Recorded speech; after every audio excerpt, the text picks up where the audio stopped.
Let me ask you about the GOP and the trouble it's had among female voters. As you well know, in the last midterms, women were 10 points less likely than men to support Republicans. It was the largest gender gap in decades.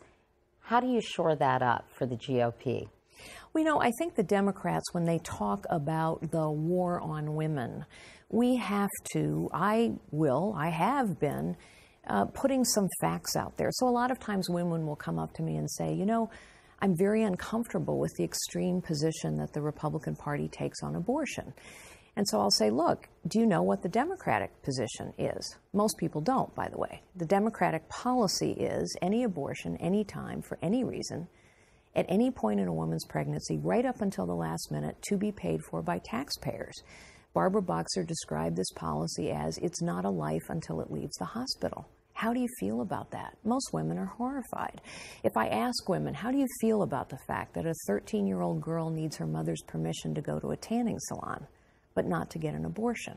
Most women are horrified by that. How do you feel about the fact that a tattoo parlor is more rigorously regulated and inspected than an abortion clinic? Women are horrified by that. The truth is, most Americans, most women, most young people, most Americans have now come to the point of view that abortion for any reason at all after 5 months is a problem.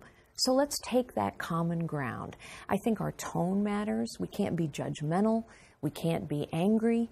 But I also think we have to make sure people understand the extremity on the other side. But you say after 5 months, and you oppose abortion except in the cases of rape, incest, or if the mother's life is in danger. I'm pro-life, so you and say, I think, right. But I think what you're yes. But what you're saying is most Americans that's right. So let's support find it. Common ground. Right. So what is the common ground? Well, the common ground clearly now, if you look at the polls, the common ground is people believe abortion after 5 months for any reason at all is wrong. So good. Let's take that common ground. Yes. Where's the common ground? So you oppose it except in the case of rape, incest, or if the mother's life in danger. So what about those who feel it should be legal for the first 5 months?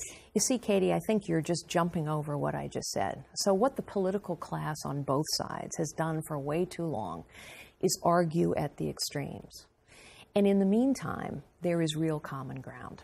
So we can argue at the extremes here, or we can say, I'm you know curious, what is the common ground? The common ground is, if you look at every poll, the majority of Americans, the majority of women, and the majority of young people now believe that abortion after 5 months, for any reason at all, is wrong. So let's pass. There was a bill that up in front of the House. Let's pass the Pain-Capable Unborn Child Protection Act. So that's common ground. What is your position, though, on abortion? You're as a candidate. I'm a pro-life candidate because I believe that science is proving us right every day. We've been doing successful surgery in utero on fetuses as young as 4 months for quite a long time. The DNA in a zygote is precisely the same as a DNA the day you die. But I understand and respect, Katie, not everyone agrees with me. What I think is, even where we don't agree on everything, let's come together and solve a problem where we have common ground. And the truth is, there are lots of children being aborted after 5 months that Americans now agree maybe we should step in and save them. So let's do that. So do you believe that Roe v. Wade should be overturned? You know, Roe v. Wade right now is the law of the land. Can we take on common ground right now? Let's just get that done. So is the answer to that question no? Let's get common ground done first. Okay.